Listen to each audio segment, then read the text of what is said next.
जय श्री राम। तो इस कलयुग में श्री राम का नाम कल्प तरु वृक्ष के समान है। जो जैसी कल्पना आप करेंगे, जैसी इच्छा रखेंगे, वैसा मनोकामना पूर्ण होगा। लेकिन अफसोस है कि इस कलयुग में नाम का उच्चारण करना भी कठिन हो जाता है। लोग नाम का भी उच्चारण नहीं कर पाते हैं। इसीलिए आपने देखा होगा समाज में कुछ लोग अपने बच्चों का नाम भगवान के नाम पर रख देते हैं। जगदीश, कृष्णा महतो, कृष्ण के नाम पर। ऐसा इसलिए रखते हैं कि मरते दम तक या मरणासन के समय या कष्ट में अगर भगवान का नाम जुबान पर ना आए तो बेटा के नाम का उच्चारण करने के बहाने हम भगवान का नाम ले सकते हैं। लेकिन वो भी आज समय बदल गया है। आज हम अपने बच्चों का नाम इस तरह से रखते हैं जो समझ में नहीं आता कि उसका मीनिंग भी कुछ होता है या नहीं, उसका कुछ मतलब होता भी है या नहीं, ये समझ से परे है। एक समय था जब लोग देवी देवताओं पर अपने बच्चों का नाम रखा करते थे। आज वो अलग हो गया। तो इस कलयुग में भगवान ने इतना हमें सुविधा दी है कि अगर तुम यज्ञ नहीं कर सकते, तुम तपस्या नहीं कर सकते, पूजा पाठ करने में बाधा उत्पन्न होती है, मन शांत नहीं रहता है, तो प्रेम से केवल मेरा नाम ही तुम ले लो। प्रेम से केवल नाम ही ले लो, उसी में तुम्हारा उद्धार हो जाएगा। लेकिन ये समय का प्रभाव है, कलयुग में समय का प्रभाव है कि जुआ पे ईश्वर का नाम भी वैसे ही लोगों के द्वारा आती है। ईश्वर का नाम जुआ पे उसी लोग वैसे ही लोगों के द्वारा आती है जिनका कर्म अच्छा हो, जो सुबह से शाम तक अधिकतर समय ईश्वर का नाम लेते रहते हैं, या तो फिर पूर्व जन्म का कर्म फल हो। आज इस संसार में कई तरह के भक्त पाए जाते हैं, कई तरह के भक्त। तुलसीदास जी रामचरितमानस में 4 तरह के भक्तों का वर्णन किया है। एक है अर्थार्थी, अर्थार्थी भक्त होता है। दूसरा आर्त भक्त होता है। तीसरा जिज्ञासु भक्त होता है। और चौथा ज्ञानी कहलाता है। ये 4 तरह का भक्त बताया गया है। और चारों तरह के भक्तों का इच्छाएं अलग अलग है, 4 तरह का है। जो अर्थार्थी भक्त होता है उसे धन चाहिए, वो धन की कामना से ईश्वर की पूजा करता है।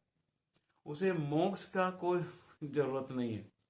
उसे ये मतलब नहीं है कि हमें परमात्मा के शरण में जाना है, उससे उसका मतलब नहीं है। उसको अति अपार संपत्ति चाहिए, रुपये पैसे, सोना चांदी, घोड़ा हाथी, बड़े बड़े मकान, ऐशो आराम की जिंदगी उसको चाहिए। तो ऐसे भक्त जिनको ऐशो आराम की जिंदगी चाहिए, खूब धन दौलत चाहिए, खूब पैसे चाहिए, उनको मुक्ति से मतलब नहीं है।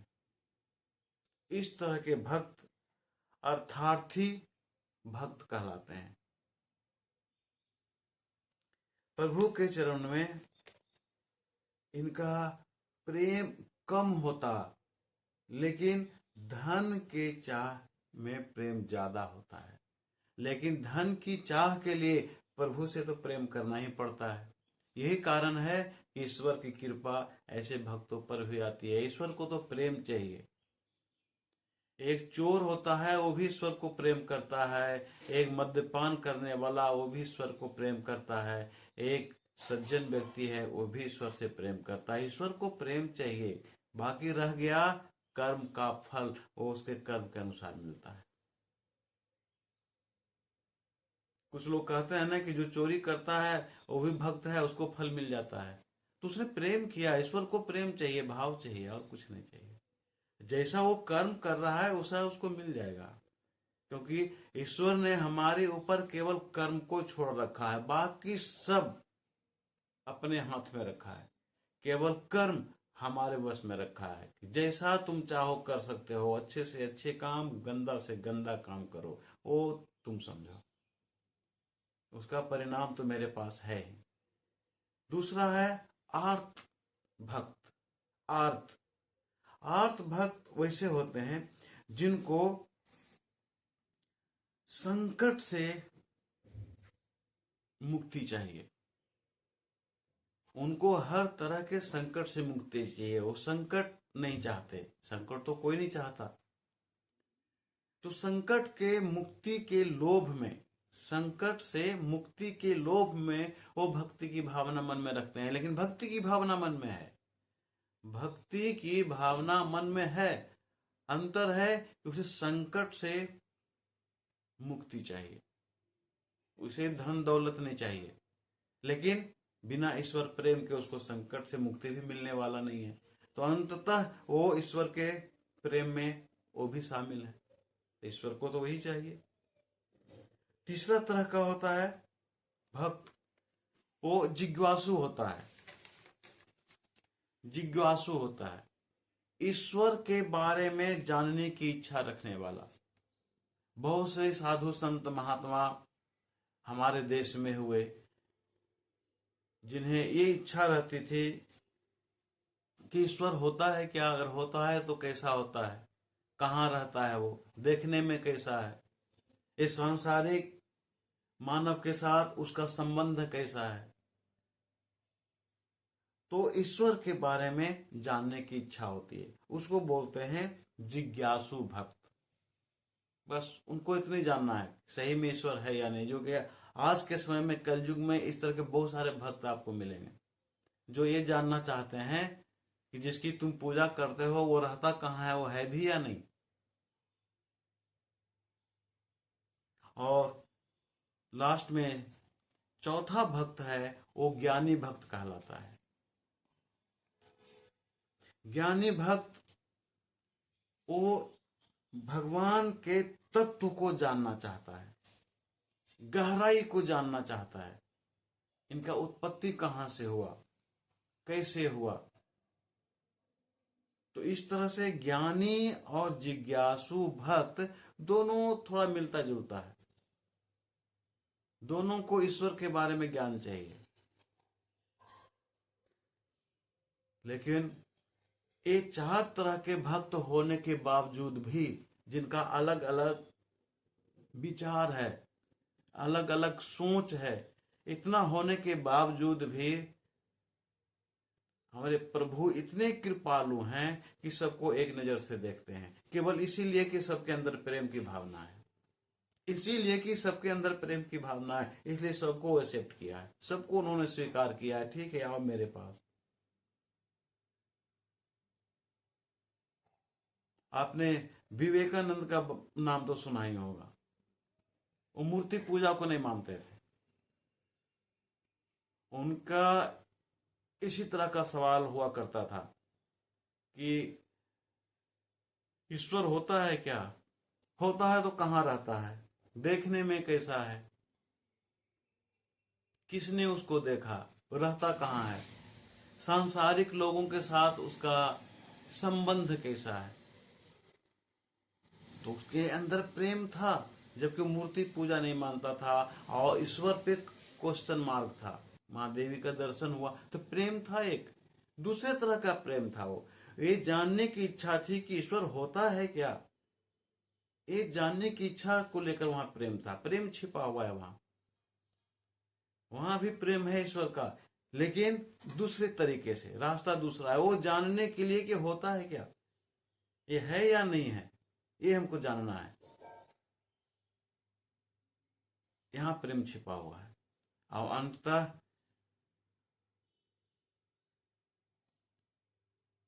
देवी का दर्शन स्वामी विवेकानंद को हो गया। तब से वो विवेकानंद से स्वामी विवेकानंद बन गए।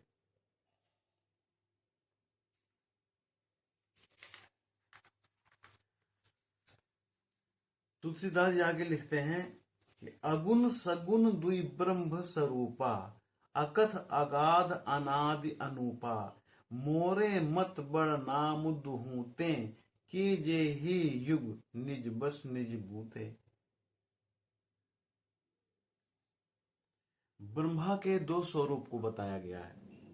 तुलसीदास जी ने रामचरितमानस में कहा है कि ब्रह्मा के दो स्वरूप है, अपना ही दो रूप है। जैसे विष्णु भगवान का दो अलग अलग रूप है, एक ब्रह्मा और दूसरा शंकर भगवान। उस श्री विष्णु का ही अलग अलग रूप है। उन्होंने कहा कि ब्रह्मा जी से कि जो मैं हूं वही आप हैं, जो आप हैं वही मैं हूं। जब शिव जी ने पूछा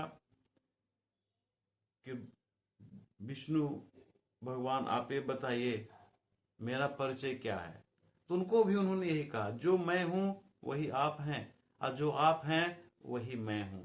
आप दोनों के बीच में मैं हूं। अंतर है कर्म का।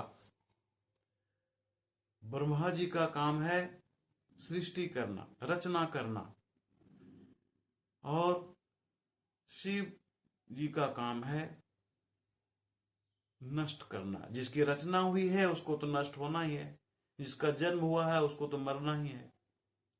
तो विनाश करना, नष्ट करना शिव जी का काम हो गया। और ये दोनों के बीच में, ब्रह्मा और शंकर भगवान के बीच में विष्णु भगवान है पालन करता। तो यहां ब्रह्मा के दो रूप बताया गया है रामचरितमानस में, एक सगुण और दूसरा निर्गुण। ब्रह्मा का दो रूप बताया गया, दो स्वरूप बताया गया, निर्गुण और सगुण। और निर्गुण और सगुण दोनों से प्रभु का नाम उच्च है, ऊंचा है। यानी प्रभु के नाम से निर्गुण और सगुण दोनों कम है। कैसे, उसको हम समझते हैं इस तरह से। हम कुछ कवियों का उदाहरण देकर के आपको बताते हैं कि सगुण और निर्गुण, सगुण के जो भक्त होते हैं, सगुण के, वो मूर्ति का पूजा करते हैं। और जो निर्गुण के भक्त होते हैं, निर्गुण भक्त वाले लोग, वो मूर्ति पूजा नहीं करते, वो प्रेम के द्वारा ईश्वर को प्राप्त करना चाहते हैं। जबकि सगुण वाले मूर्ति की पूजा के द्वारा ईश्वर को प्राप्त करना चाहते हैं, फल को प्राप्त करना चाहते हैं। तो सगुण में तुलसीदास, सूरदास को हम मानते हैं, ये मूर्ति पूजा क्या करते थे। लेकिन निर्गुण में कबीरदास, मलिक मोहम्मद जायसी, ये प्रेम के द्वारा ईश्वर भक्ति करते थे। तो ईश्वर को क्या चाहिए? ईश्वर को तो प्रेम चाहिए, और दोनों माध्यम से प्रेम मिल रहा है। एक मूर्ति पूजा के माध्यम से मिल रहा है, और दूसरा डायरेक्ट उनको प्रेम मिल रहा है।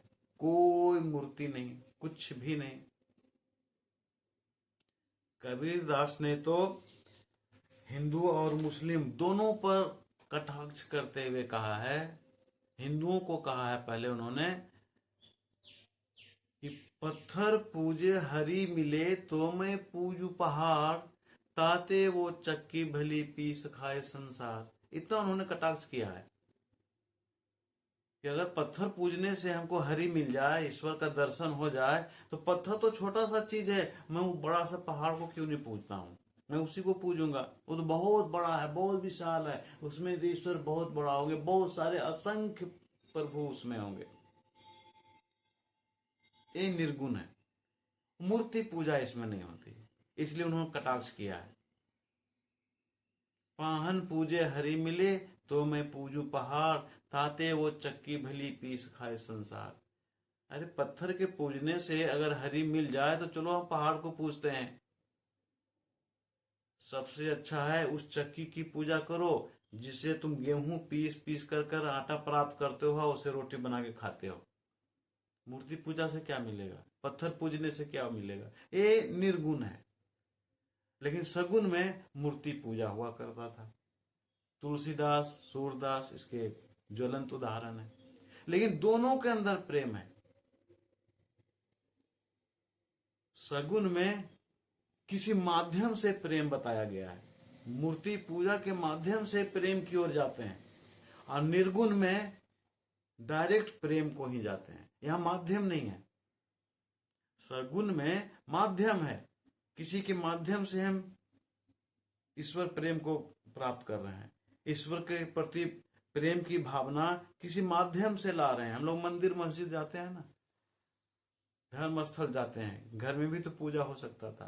तो एक कंसंट्रेशन बनाने के लिए, एक ध्यान बनाने के लिए, ताकि हमारे अंदर एक भय हो, हमारे अंदर एक अनुशासन हो, एक डिसिप्लिन हो, एक सुविचार हो कि हम धर्म स्थल में हैं, हम मंदिर में आए हुए हैं, हम प्रभु के जगह में आए हुए हैं, हमारे अंदर गलत भावना ना आए। ऐसे तो हर जगह हम पूजा कर सकते हैं, हर जगह उन्हें बुला सकते हैं। ये मूर्ति पूजा की बात है। मूर्ति पूजा में लोग एक माध्यम से ईश्वर को प्रेम करते हैं, ईश्वर तक पहुंचते हैं, और निर्गुण में डायरेक्ट प्रेम से ईश्वर तक पहुंचते हैं। दोनों में ही अंतर है।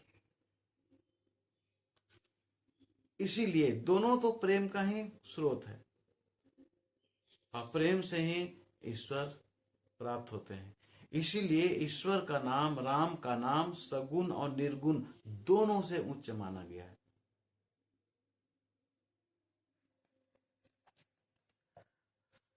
आगे तुलसीदास जी लिखते हैं कि प्रौढ़ी सुजन जनी जानही जनकी, कहूं पतिति प्रीति रुचि मन की, एकु दारुगत देखियु एकु, पावक सम युग ब्रह्म विवेकु, उभय अगम युग सुगम नाम ते, कहे हूं नाम ब्रह्म नाम राम ते, व्यापकु एकु ब्रह्म अविनाशी, सत्य चेतन घन आनंद राशि।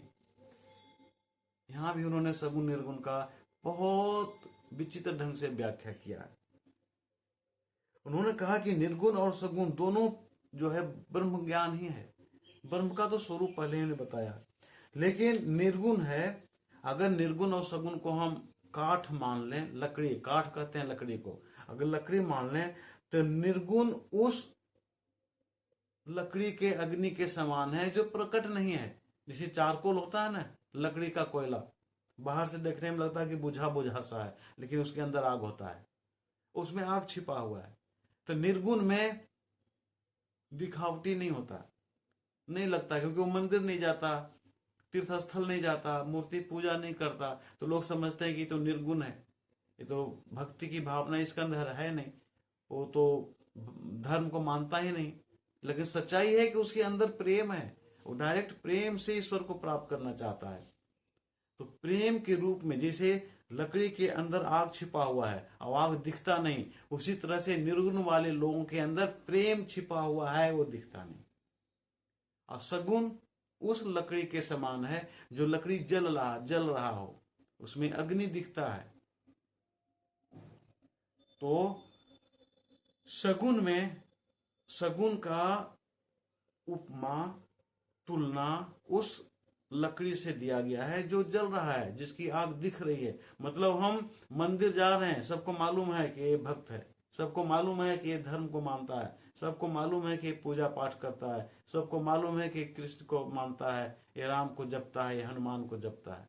लेकिन निर्गुण वाले को पता नहीं, निर्गुण वाला छिपा हुआ है, केवल अंदर से प्रेम करता है वो।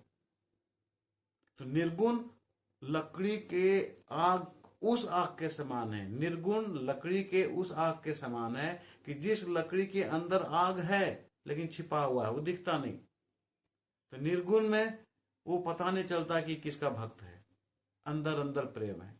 और सगुण में उस लकड़ी के आग के समान है जो बाहर से दिखता है। हम लोग घरों में खाना बनाते हैं ना लकड़ी से, तो उसमें आग तो दिखता है।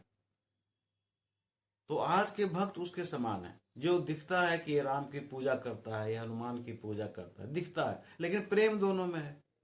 लेकिन प्रेम की गहराई निर्गुण में अधिक है, क्योंकि वो डायरेक्ट प्रेम है, सगुण में माध्यम से है। लेकिन ईश्वर को दोनों प्यारा है। दोनों प्यारा इसीलिए है कि ईश्वर को प्रेम चाहिए और कुछ नहीं चाहिए। इसीलिए